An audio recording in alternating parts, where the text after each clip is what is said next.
तीव्र जळजळ कधीकधी रोगाचा आकार घेते. जेव्हा ही जळजळ खूप काळ चालू असते तेव्हा त्याला क्रॉनिक इन्फ्लेमेशन्स म्हणतात आणि आता ती रोगाचे रूप घेते.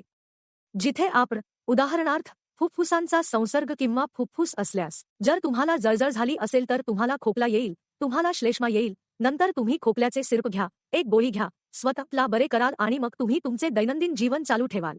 कधीकधी असे वाटते की आपल्या पोटात जळजळ होत आहे, छातीत जळजळ होत आहे, हे सूज येत आहे, गॅस होत आहे, पोटदुखी होत आहे. मग तू थोडी पावडर घेतलीस, काही औषधं घेतलेस, पान 40 घेतलीस, काही हिस्टोक घेतलास. मग तुला असं वाटलं की तू स्थिरस्थावर झाला आहेस, ठीक आहे, मी जायला तयार आहे. असे होते की कधीकधी आपल्या पोटात सूज येते, आपल्याला अल्सरेटिव्ह कोलायटिस सारखा आजार होतो, आपल्याला निदान केले जाते किंवा आपल्याला अन्ननलिकेचा दाह होतो.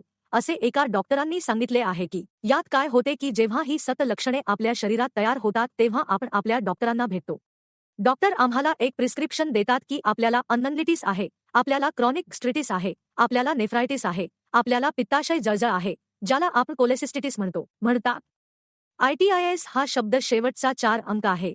याचा अर्थ असा आहे की आपल्याकडे या अवयवात एक दाहक प्रक्रिया सुरू झाली आहे.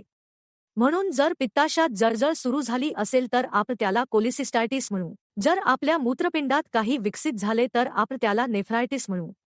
जर आपल्या मूत्राशयात दाहक प्रक्रिया निर्माण झाली असेल तर तांत्रिक भाषा म्हणजे सिस्टिटिस. आम्ही त्याला सांगतो की आपल्याला मूत्राशय सिस्टिटिस आहे, म्हणजेच आपण मूत्राशयात दाहक प्रक्रिया सुरू करता. ते केले गेले आहे.